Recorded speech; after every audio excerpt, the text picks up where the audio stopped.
여야의 정치 고수들과 함께 뉴스의 미래를 예측해보는 시간 뉴스게임 예측의 달인 두 분과 함께합니다. 최재성 전 정무수석 그리고 국민의힘의 김성태 전 의원 어서 오십시오. 예, 안녕하세요. 안녕하세요. 어제 무슨 일이 있었냐면은 대통령이 귀국을 하는데 해외 순방 갔다 귀국을 하는데 이번에도 한동훈 대표의 모습이 보이지 않은 거예요. 그렇게 되니까 김성태 의원님 예. 땅만 보지 마시고요. 그래서 이거 사이가 그러니까 지난번 회동 때 안 좋았다가 다시 좀 좋았다가 이거 또 얼어붙는 거 아니야? 뭐 이런 얘기가 나오나 봐요. 물론 이제 예. 어제 새벽에 이제 귀국하실 때 예. 이제 서울공항으로 들어오셨는데 새벽 5시경이에요. 아. 그러니까 거기 이제 영접 나가려면은 예. 아무래도 밤잠 설치고 갔어야 됐죠. 예. 그렇지만은 뭐 대체로 뭐 역대 뭐 어느 대통령이든 귀국 일정이 꼭 뭐 나가기 영접하기 좋은 시간 예. 골라잡아 들어오는 건 아니거든요. 예, 그러니까 예. 뭐 새벽에 들어온 거는 흔한데 예. 하여튼 또 안 오셨어요. 그러니까 안 부른 건 거잖아요. 이게 지금 가기 싫어서 안 간 게 아니라. 이거는 뭐 보통 밑에 실무적으로는 예. 대통령이 이제 이번에 8일간의 순방 마치고 이렇게 들어오십니다. 들어온 시간은 이 보통 하루 전날 정도는 그 당 대표실에 전달이 되죠. 그러니까 그러면서 예. 이제 안 와도 된다라고 했는데 뭐 진짜 안 간 거죠. 그렇습니다. 그런 거 안 그렇게 와도 된다고 한 쪽이나 또 진짜 안 간 쪽이나 아무튼 이게 사이가 좀 싸늘해진 거 아니냐 뭐 이런 뒷말이 나오나 봐요. 네. 늘 새벽에 들어올 때는 과거에 청와대에서도 뭐 이렇게 예. 지방 일정이 있으면 무리하게 뭐 이런 정도지만 그래도 역대 당대표들 안 나간 사람이 거의 없죠. 이거는 최수성님이 잘하실 것 같은데요. 이 상황은 이거는 안동역으로 대신하겠습니다. 안 오는 건지 못 오는 건지 대답 없는 당 대표. 안 오는 겁니까? 못 오는 겁니까? 어느 쪽이라고 보세요? 그 아주 그러니까 명가사죠. 안 오는 건지 못 오는 건지. 예. 아무튼 지금 뭐 이제 국민의힘도 여러 가지 또 당내 논란에 휩싸이고 이러면서 어제 그 장면도 같이 화제가 됐던 건데 오늘 아마 뉴스게임 내용 안에도 그런 얘기들이 다 들어있으니까요. 퀴즈 풀면서 얘기 또 나눠보도록 하죠. 퀴즈 출발합니다. 첫 번째 질문. 윤 대통령의 공천 개입 의혹 수사부터 살펴보죠. 현재 검찰은 명태균 씨 외에도 김종인 전 위원장, 이준석 의원, 윤한홍 의원 등등등 정치권 전반으로 조사를 확대할 조짐 보이고 있습니다. 그렇다면 과연 윤 대통령 부부도 수사하게 될까요? 어떨까요? OX 들어주십시오. 예, X. X. 두 분 다 X. 2번 문제. 다음 주 월요일 이재명 대표의 위증교사 혐의 1심 선고가 있습니다. 첫 번째 선거법 재판에서는 징역 1년에 집행유예 2년으로 당선 무효형 받았죠. 과연 이번 두 번째 재판에선 어떤 선고가 내려질까요? 이번에도 당선 무효형이 나올까요? 안 나올까요? 들어주십시오. X. O. 김성태 O, 최재성 X. 3번 문제. 국민의힘 당원 게시판 논란입니다. 한동훈 대표는 건건히 설명하는 게 적절하지 않다. 위법이 있다면 철저히 수사하고 진실이 드러날 것이다. 라며 어제 입장을 밝혔습니다. 다만 친윤계에서는 당무감사를 주장하고 있고요. 친한계는 거기에 대해 반대하면서 계파 갈등 조짐이 보이는데 두 분은 과연 당무감사까지 해야 한다고 생각하십니까? 아니라고 보십니까? 이건 개인 의견입니다. 들어주십시오. 이거는 둘 다 먼저 실무합시다. 와 이것도 타협 들어옵니까? 네. 예. 뭐 그래도 뭐 예측의 달인 그러면서 야, 역시 상대방 김성태 표현을 의원님 참 세모합시다라고 또 이렇게. 진정한 정치인입니다. 뭐 이따 말씀을 좀 들어보죠. 왜 두 분 다 세모를. 오케이. 4번. 어제는 최상병 사건 관련한 재판이 있었습니다. 구형이 있었습니다. 박정훈 대령에 대해 군 검찰은 징역 3년을 구형했는데요. 내년 1월에 있을 1심 선고 과연 박정훈 대령에 대해 유죄가 나올까요? 어떨까요? 예측해 주십시오. X. X. 두 분 다 X 드셨습니다. 5번 문제. 최근 감사원이 문재인 정부 시절 사드 배치가 의도적으로 지연되고 정보를 유출했다면서 문재인 정부 인사 4명을 수사 의뢰했습니다. 그런가 하면 최근 문재인 전 대통령이 사위 특혜 채용으로 피의자로 적시되기도 했죠. 이렇다 보니 곧 검찰이 문재인 전 대통령에 대한 직접 조사를 하지 않겠느냐 이런 관측 나옵니다. 과연 문 전 대통령에 대한 직접 조사 있을까요? 없을까요? 들어주십시오. 예. 오. X. 김성태 O, 최재성 X. 여기까지. 최수홍님 지금 마지막 질문. 그러니까 사드 배치가 의도적으로 뭐 어떻게 됐다 해가지고 수사 의뢰가 일단 된 거예요. 여기에 대해서도 어떤 이게 좀 뭐 표적 감사, 정치 보복 이런 입장이신 건가요? 그렇습니다. 음. 이제 사드 배치가 됐잖아요. 예. 그리고 이제 그것이 이제 과정이 지연됐다 뭐 이런 얘기를 하는데요.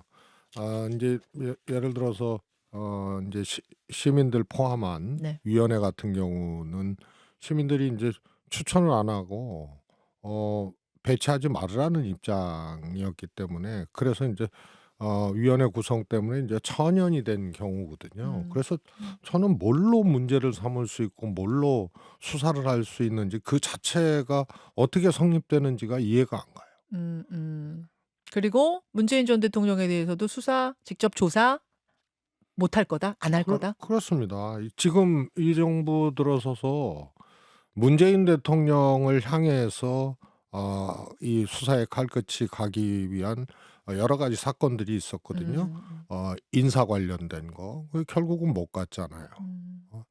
그다음에 이제 원전 관련된 것도 마찬가지고요. 그래서 그다음에 이제 뭐 진행 중이긴 하지만은 소위 말해서 해수부 공무원 네네. 관련된 거, 그다음에 국정원장이 전 국정원장을 국정원에서 전 국정원장들을 이제 고발한 사건, 뭐 다 문재인 대통령을 향해서 이제 칼끝이 간 거거든요. 근데 그것이 도달할 수가 없는 거예요. 그 사안 자체도 사실은 그게 이제 법적으로 그게 따질 수 있는 문제이냐라는 것도 있지만 따라서 이것도 제가 보기에는 이게 수사할 사안이고 수사할 사안으로 성립 자체가 안 되는 거를 또 건드린 거거든요. 그렇게 보시는군요. 자, 김성태 전 의원은 아마 직접 조사까지 뭐 갈 거다 하셨어요. 직접 수사 그러니까 이제 네. 검찰청 소환이라든지 예, 그렇죠. 또 뭐 서면 이런 조사. 방식보다는 서면 내지는 이제 음. 검사가 양사를 방문해 가지고 아, 그렇게 해서 이제 조사하는 방식의 형태라도 네. 어떤 형태로라도 이렇게 이제 진술은 받으려고 할 것이다. 저는 뭐 그런 정도 봅니다. 조금 다만 과하다는 검찰 소환 조사 이런 것까지 하는 것은 좀 저는 무리라고 보고 그렇게까지는 또 검찰에서 판단하지 않을 거고, 다만 이 지금 감사가 6년을 끌면서 이렇게 결과를 내놨지 네네. 않습니까? 그러니까 그 핵심 영향이 이제 문재인 정부 시절에는 사드 배치에 따른 이 환경 영향 평가를 예. 이 고의적으로 해태하고 그냥 지연시켜 가지고 사실상 안 했어요. 문재인 정부 시절에는. 그게 이제 6년 만에 이제 이루어진 것이고, 그리고 그때 당시 이 사드 배치에 대한 이 2급 군사 기밀에 해당하는 사항을 중국 측에 이걸 전달했다. 물론 중국 측의 오해를 사드 배치에 따른 이렇게 중국에 대한 우리가 뭐 군사적 어떤 뭐 미국과 이런 뭐 그게 아니다. 뭐 이런 해명을 위해서 뭐 그랬다 그러지만은 이게 결론적으로는 군사 기밀에 해당하는 사안을 중국 측에 전달했다. 뭐 이런 내용이 핵심이지 않습니까? 그래서 이렇게 만만한 얘기는 아니다. 그렇죠. 그렇게 이걸 보신다는 뭐 거예요. 과거 이제 YS 저기 네. MB나 박근혜 대통령 국정농단 사건이나 닥스 뭐 이런 BBK 사건으로 검찰이 조사했던 거 비하면은 이것도 키우면은 엄청나게 커질 사안들이죠. 알겠습니다. 한 말씀만 드릴게요. 그 중국 측에 뭐 군사기밀을 전달했다. 이거 웃기는 얘기죠. 사드 배치에 대해서는 이게 보안리에 진행돼서 처음 있는 일도 아니고 이미 진행됐던 일이고 문재인 정부 때는 후속제 배치거든요. 후속 배치거든요. 그래서 이게 뭐 무슨 보안 사안 자체가 아니에요. 형식적으로는 군사기밀로 할 수 있지만 그다음에 또 하나는 박근혜 대통령 시절에 소위 말해서 이제 한한령이라든가 예. 그게 이제 사드 때문에 일어난 거 아니에요? 근데 그렇죠. 박근혜 대통령이요. 중국 건승절에 초청받아 갖고 갔잖아요. 그래 갖고 이제 사열까지 받고 예. 그리고 사드 배치했어요. 중국이 그냥 화난 거죠. 그래서 엄청난 인제 한국에 대한 인제 제재가 들어오고 이랬던 거 기억나실 거예요. 그래서 기억나요. 이거는 중국과 관련된 거고 중국이 적대국이 아니잖아요. 음. 그러나 사드 문제에 대해서는 중국이 굉장히 강하고 예민하게 이 반발을 하고 이 소위 말해서 인제 이해 당사국이죠. 그래서 음. 우리하고 적대적 관계가 아니에요. 음. 그래서 그걸 설명을 하는 외교적 행위 이런 것을 가지고 군사 기밀 누출이라고 얘기하는 거는 만약에 이것이 적대국이거나 네. 이것이 꼭 지켜져야 될 보안리에 진행하는 그런 거거나 처음 있는 과정이거나 사정 과정이거나 뭐 이랬으면은 뭐 그렇게 얘기할 수도 있어요. 왜 적대국 아니잖아요. 박근혜 대통령 때 그렇게 소위 말해서 중국 입장에서는 화난 거죠. 아무 얘기도 안 하고 건승절에서 그 건승절에 초청을 받아 갖고 그렇게 사흘까지 받았다는 거는 그리고 거기서 시 주석하고 웃고 말이야. 딱 이 소위 말해서 외교적이지만 우애를 가시하고 예. 그 이런 것들을 보면은요. 정말은 이거는 천박하고 정말 이 표현하기 어려운 짓을 지금 하고 있는 거죠. 어떻게 이게 군사적 기밀 유출이에요. 정리하자면은 그 당시 상황은 그러니까 정보를 줄 수 있는 상황이었지 적대국에다가 뭐 정보 넘긴 게 아니다 그 설명하는 말씀이신 거죠, 거고. 설명. 요거 그걸 짧게만 듣고 어떻게 넘어가겠습니다. 저렇게 인제 설명하는 거라 음. 그러는데 그러면 이 사드라는 게 보통 그러니까 무기입니까? 대한민국의 국가 안보를 위해서 음. 그 엄청난 반발 속에서도 심지어 롯데 그 골프장을 네. 그 엄청난 보상 국가적으로 비용까지 치르면서까지 그 위치를 정한 건데 그래서 결정된 그 내용을 그 좌파 시민 사회단체 뭐 위주로 이렇게 엄청난 저항 속에서도 그런 저항을 다 보여줬어요. 그냥. 음. 연출이라 해도 과언 아니죠. 그렇게 해서 문재인 정부는 이렇게 미국의 사드 배치를 원치 않는데 이게 뭐 전인 정부에서 이리저렇게 해 놨고 그 후속 조치로 진행된 건데 우리는 거기에 따른 새로운 사드 배치 지역 이 성주 고령 지역에 그 환경 영향 평가 이렇게 늦추고 있는 거야. 이런 거 다 보여준 거예요. 음. 그래서 감사도 이게 감사가 이걸 조사한 걸 6년 만에 낸 거거든요. 음.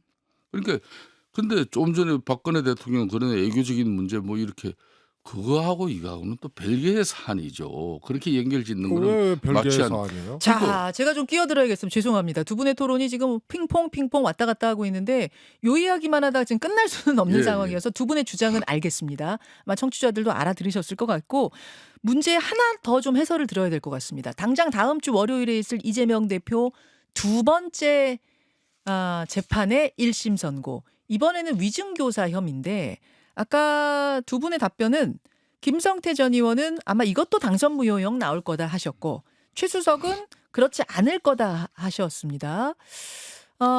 이거는 뭐 최수석 먼저 말씀하실까요? 지난번 재판 그 선거법보다 이게 더 좀 어렵다라고 민주당은 봤던 거 아니에요? 그렇게 예. 봤는데요.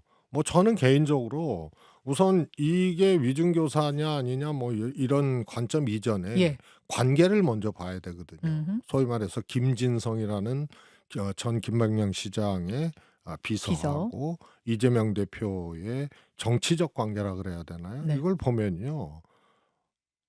이 조금 적대적까지는 아니지만 하여튼 대립적 관계예요. 왜냐하면 김병량 시장 당시 민주당이었고 이재명 소위 말해서 노동 변호사, 지역 변호사, 시민운동하는 변호사였어요. 이 이재명 변호사가 김병량 시장의 비리 이런 행위들을 파헤치는 과정에서 검사 사측 문제가 나온 거거든요. 그때 비서가 김진성이에요. 네. 저는 이 관계 설정으로부터 시작돼야 된다는 거예요. 이 사건은. 그래서 허위로 잘못 이 김진성 씨가 진술을 할 우려를 오히려 이재명 이 지사는 갖고 있었죠. 관계가 친근한 관계가 아니고 대립적 관계거든요. 예예. 그래서 사실대로 해달라고 한 것으로 봐야 되는 거예요. 허위로 그러니까 사이가 안 좋으니까 허위로 할까봐 자꾸 사실대로 그렇게 봐야 아는 대로 되는 해달라고 하다. 왜냐하면은 교사를 할 대상이 아니에요. 그리고 허위로 해달라고 내용적으로 한 것도 없고 그래서 어. 이 사건의 쭉 이 과정들을 처음부터 이렇게 보면 김병량 시장과 당시 시민운동하고 있었던 이재명 음. 변호사는 완전히 그냥 충돌적 관계였었던 이 얘기 이 말씀은 완전히 이런 말씀이에요. 위증을 할까 봐 오히려 그걸 막으려고 했다. 위증 그렇게 교사가 아니라 봐주는 그 게 말. 맞는 아, 거고요. 자, 신성 최소한 대변님. 예. 자, 최소한 위증을 교사할 대상이 아니라는 거예요. 저 최재성 수석께서는 상당히 논리정연하고 합리적이면서도 그래도 상당히 그래도 과학적 뭐 그런 늘 정치 분석 예, 예. 평가 입장인데 음. 오늘 저 주장은 제가 좀 납득이 안 돼요. 그럼 어. 이재명 당시 변호사가 인권 변호사하고 성남에서 뭐 사회적 약자인 노동계를 변호한 그런 부분도 했지만은 재개발 재건축에 쉽게 말하면 그 현장에 또 중요한 역할을 하는 변호사 역할도 했어요. 그럼 평가는 다양합니다. 네. 자, 거기까지 해놓고 자, 그럼 이 노동 그런 말씀 잘해야 돼요. 네, 노동 재개발 재건축에서 이재명 대표가 뭐를 아니 제가 그거는 구체적으로 뭐 이야기해 줄 수도 있죠. 요건 파큐브 예. 사건에 대한 밀착 사건 시장과 자, 이거를 파헤치는 과정에서 나온 거예요. 하여튼 뭐 그거는 거의 거기까지 대변해 주시면 고맙고 그 대신 인권 변호사, 노동 변호사였기 때문에 또 전임 김병영 시장하고 관계가 안 좋았기 때문에 네.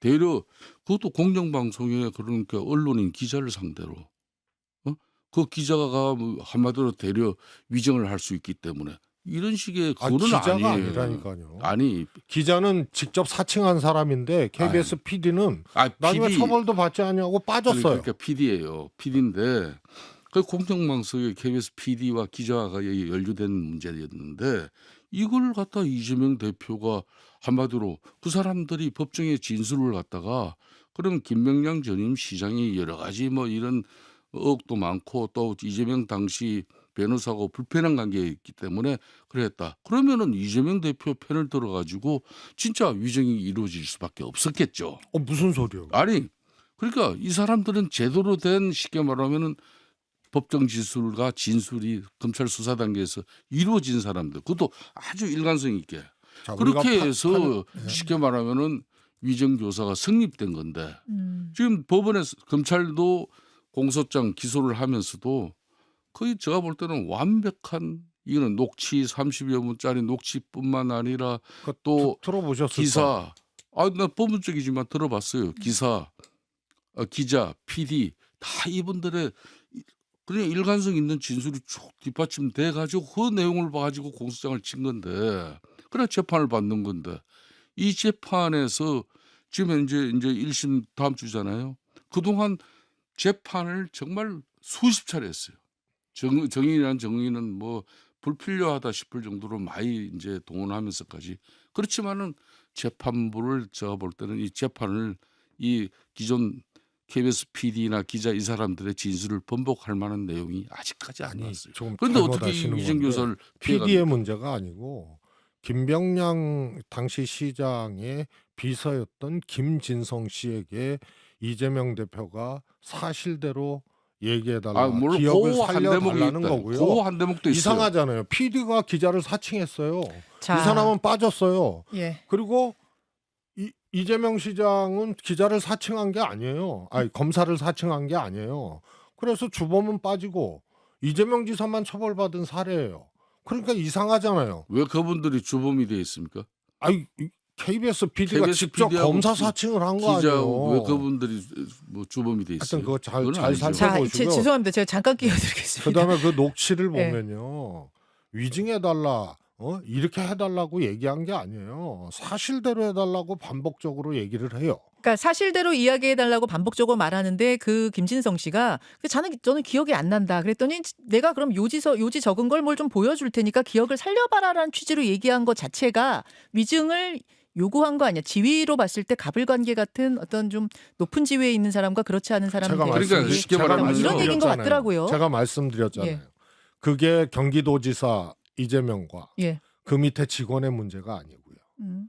정치적으로 적대적 관계에 있었던 김병량 시장을 모셨던 분이기 때문에 그런 시도를 할 수 있는 대상이 아니고요. 그다음에 내용적으로 아무래도 그런 이제 분위기를 만들었다 이렇게 이제 억측을 하더라도 가사 그랬을 수 있느냐 하더라도 명시적 혹은 반복적 혹은 설득을 위한 위증을 위한 다른 이 뭐 수단을 써서 음. 했던 아무런 근거가 없고요. 알겠습니다. 개제 그게 그러면 변론 예지서를 한번 봐달라고 얘기를 한 게 전부 다예요.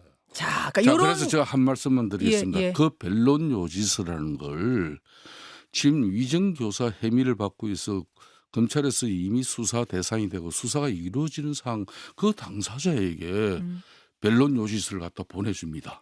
그리고 아울러 지금 현재 그 녹취 내용을 이렇게 보면은요 거의 다 대다수의 내용이 기억이 나지 않죠.